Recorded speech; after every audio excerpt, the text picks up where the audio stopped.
Well, Videl was fun, but today we've got to march on, because it's March.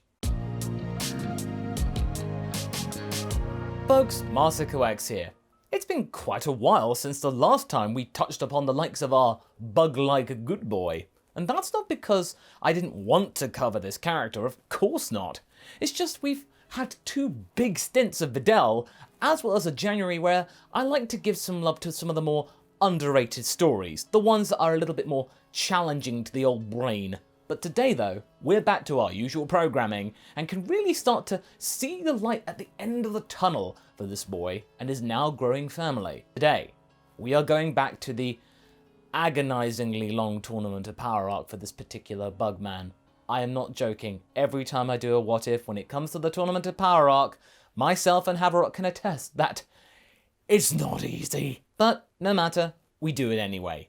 It all leads back to the good old question that we posed nearly 3 years ago. What if Cell turned good? Like we said many times in the past, this version of Cell is not quite the same as the one we're used to from the Cell games. At the same time though, it's almost like he is the sins of the father thing, although that Cell is more accurately a clone of himself, so either way. With Bulma giving him a new lease of life, as well as the new name of Android 21, so there's no confusion, this version of the suave villain was much more amiable, and proved to be really good at hugging people, and being quite a vital addition to the Dragon team, as well as bringing a more interesting idea that we borrow from Boo in the Dragon Ball Online game. Children, offsprings, mutations, and genuine clones and evolution of the Cell concept in Mita and Condra. They're not just your typical Cell Juniors, there are variations. But what can we expect from them? Well, we might go over that in an epilogue situation perhaps, like hundreds of years in the future, but for now, let's go back in time to the previous part. In said part, we covered the battle that our boy had with Jiren, as well as giving at least some more insight into the backstory of Jiren, instead of the whole woefully late and woefully shallow version we got in the actual series, like it was an afterthought. This time around, we start to understand more about the alien and how the demonic form of 21 was able to get under his skin, to the point where it made the trooper deck 21 really hard in the schnoz, despite the bug gaining quite a bit of power himself with his seemingly sudden return of Dabura's influence within his own psyche. However, it's not as simple as that, it turns out. It turns out that it wasn't Dabura controlling him after all. He had actually long gone. Or at the very least, it wasn't the actual Dabura. It was the memory of the Demon King, his essence, that had manifested itself in 21's memory, and had sort of created its own version, which essentially led to 21 actually being his own worst enemy. Still, it led to him being eliminated from the contest. I mean, come on, it could have been worse.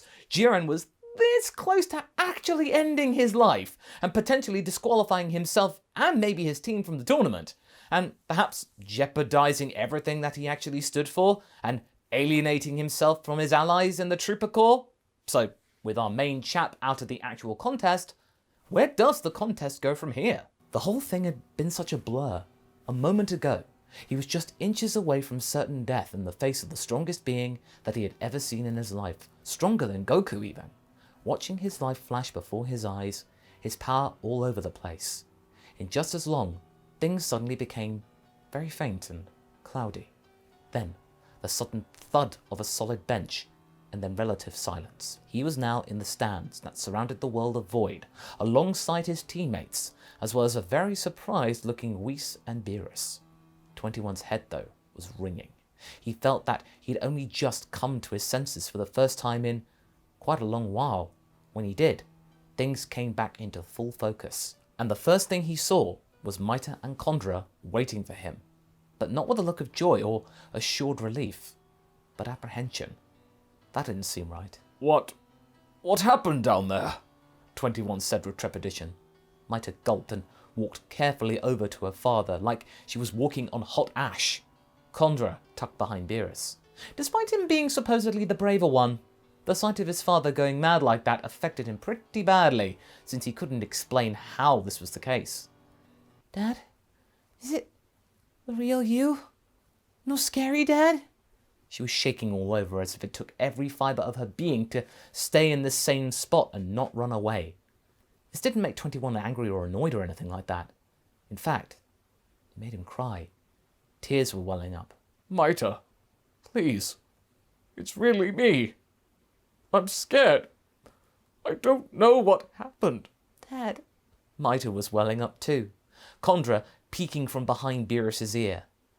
You weren't like yourself. Something came over you. Powerful and scary. It clicked. 21 understood what had happened, and his voice started to steady itself. I'm sorry that you had to witness this, kiddos. Mita broke out into a smile and immediately latched onto her father. Don't do that again! Ever! We don't want you to get yourself killed! 21 was stunned at this level of worry from his own children.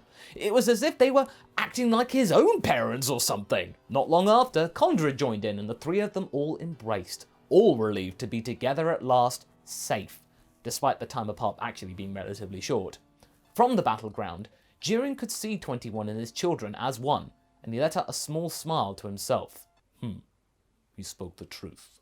Short and sweet, before then getting back into the mindset of the tournament. As that was indeed going on, Videl also checked out 21 whether our resident Bugman was feeling fine. She wasn't angry at him or anything for being so reckless with their own team, but almost she was in some kind of awe at the performance in general. After another long period of silence, even the purple cat voiced his thoughts. You took a great risk using that power again. If Jiren hadn't been as strong, you might have lost all control, and then we all would have been doomed. But when it comes down to it, it seems you've given that giant grey Goliath something to think about, noted Beerus, as Jiren had then made his way onto facing Goku. 21 wasn't really sure how to take this remark. Should he be happy that he'd seemingly impressed Beerus? Or maybe agree with the notion that he was just seconds away from losing his mind and losing everything. For now though, he was just grateful he had a mind to lose at all, and that he was with his family. He had, quite frankly, done his part for the team, and had softened up Jiren for his friends to finish off. He wasn't useless after all. As to be expected, as the tournament would progress, all of the remaining teams in the contest were slowly being worn down. But it was up to the Saiyans to end it once and for all, as is the case with mostly everything these days. Together, they did their best to tip the balance in Universe 7's favour, but they later almost completely lost all hope when Goku had seemingly disappeared into this weird vortex of his own making, but then got completely shocked again when he returned with that strange new power, Ultra Instinct. From the stands, 21 had figured out what it was almost as quickly as Whis had. While Whis was jubilant at the fact, 21 was intrigued. What he was witnessing was something he could attain one day, because he was doing similar training. Is this the pinnacle of god power? 21 was pondering. It gave him hope. Since he and his progeny weren't riddled with the rigours of aging, they were more or less impervious to eventual degradation, and would live, in theory, forever. In time, as much time as he would need, 21 and potentially his offspring too, if they wanted, could learn this technique.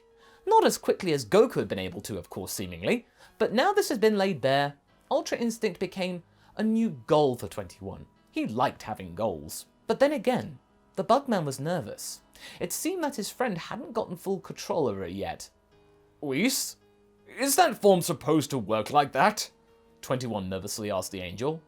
Oh, this is just the first part, said Whis with joy, still ecstatic from the revelation seconds ago. The fact that Goku could get it so quickly is remarkable in of itself. Keep watching, you'll see. 21 did keep watching, and he kept being worried, as Goku was almost knocked out of the ring when the power faded just a minute or so later. If it hadn't been for Freeza, weirdly enough, the power may as well have been just next to useless, what with it knocking Goku out potentially. But he did survive for another moment. Slowly but surely, fewer and fewer fighters remained.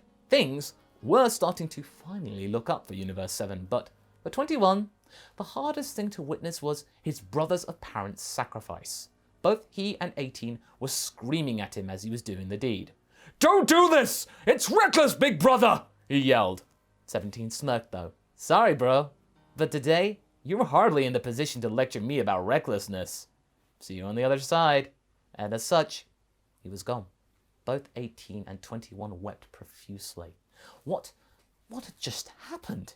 17 had proved so resilient, and yet he was seemingly gone. Finito.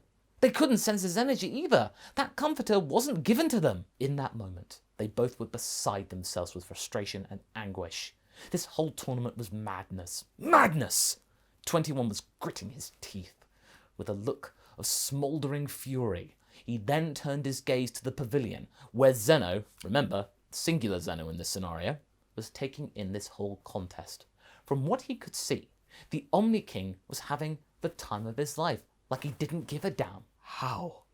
How could he be a being of such power and find so much fun in the death of lesser beings? This isn't how our overlord should behave. It shouldn't have to be this way. It felt wrong to think that a child far less mature than his own were running the show. This just didn't add up in his logical mind. Wait, was it the boss angel actually in charge? It had to be, surely. There was no way in his mind that Zeno could have orchestrated all of this and truly be in charge if he's acting like that. He must have been a figurehead. His own attendant must be the one really running the show. The GP and 21's eyes then lock on each other for just a second, the ancient being only smiling slightly, as if he was just intrigued by his presence, completely unaware of the mixture of emotions that was stirring inside 21's mind. 21 right now wanted to tear him limb from limb at the moment, make him suffer for turning a battle royale into some kind of sport, playing with the lives of innocent people. But he kept these feelings to himself. He was lucky the last time he didn't go nuts. He couldn't risk it again. Besides, 21 had no further time for pontification. He now had to make sure that Piccolo and Gohan were alright, as they too joined the roster of the fighters that had been knocked out. Gohan! Piccolo! Everything okay? Piccolo was grimacing. Pitiful. There was no way for someone of my own experience to have been ejected. I was slacking. Why didn't you use your stretchy arms? That's what I would have done. Piccolo then gave him a nasty glare, as if to say, without words, shut up. Gohan asked 21 whether he was okay himself. From what I could see, you really took a bad turn. Are you feeling better, 21? Yeah, I'm alright, Gohan. Thank you for asking. I took a long look at myself, and it seems that the demons in my mind were closer to home than I thought. Gohan was curious to learn more, but he chose not to pry any more at the moment, and instead turned his attention back to the ring and his father. More and more universes were dropping out, the stands getting emptier and emptier, and even Vegeta, who had managed to defeat Toppo in his terrifying new form, which was on par with the likes of Beerus almost, fell to the likes of Jiren. But, at the end of the day, Goku had managed to tap back into Ultra Instinct for a second time. And while he wasn't able to finish his enemy single-handedly, it turned out that his brother and Freeza had survived and were there to help. 18 leapt up and spotted 17's frame poking out from some rubble and grabbed 21's gi to get his attention. Mita and Condra saw this too. Uncle 17! 17 heard the cheers and gave a thumbs up. You just can't keep this bad boy down. Get that boat ready for me, sis.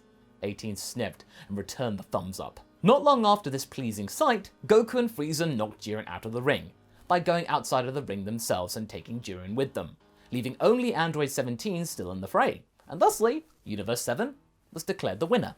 When the gong was sounded, the GP started to hover down towards 17, who looked rather stunned to have been dubbed the real MVP, but you are the real MVP, my dude. 21 was observing him carefully as he asked 17 about his wish.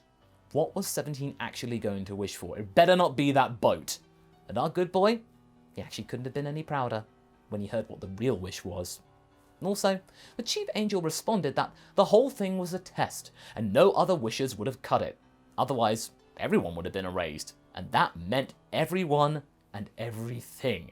Even the universes that didn't have to take part, that were exempt.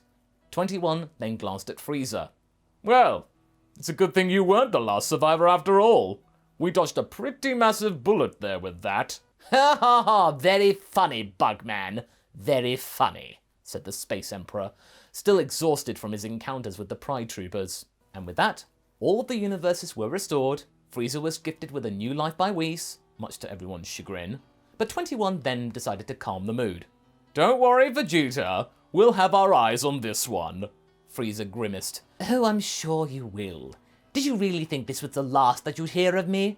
No, that would be far too boring. I like the challenge. After everything was said and done, before they left, 21 approached Jiren, who was surprised to see 21 actually come back up to him again. If you ever want to bring your master back, there are always 2 sets of Dragon Balls in our universe. Just let us know. We can make it happen. Jiren was silent for a moment, but he did eventually respond. I'll think about it. The bio-android then offered him a handshake, but Jiren declined it, still processing the request. Was it genuine? I hope that one day you'll be able to fulfill your wish. Jiren gave him a stern look. And I hope you'll raise your children well. 21 nodded and left, together with his team. As Freeza broke away from the group, 21 got thinking about the future. He didn't know what Frieza's plans were, but he knew that he had to be ready for whatever they were. The most shocking revelation, however, was the fact that Goku had forgotten how to get back into that whole Ultra Instinct thing. It seemed that it really was instinctive. 21 sighed. He was so close to the biggest step up in his power ever. The thing that could keep him going for centuries, maybe. Don't worry, 21. I'll just have to train more to bring it back somehow. Don't be so sure, Kakarot. I'll find my own form beyond this one. Some things never change. But for 21, it was quite frankly a time to take a good long break from fighting, as his brother invited himself, Mita and Condra, as well as 18 Krillin and Marin, to a cruise around the world with some giant boat, along with his own family. Yep, we're getting an android family trip. It's a good thing that Bulma provided them with the means to travel, a huge stonking boat. If any new danger would arrive, 21 knew that at least he will be rested this time. And that's where we're going to be leaving things for right now. So what do you folks think? Do you think 21 deserves a break and a chance to reconnect with his family? Will he be able to tap into Ultra Instinct in the fullness of time? Leave a comment below and let's get this discussion going. And I shall see you in the next video. Catch you later!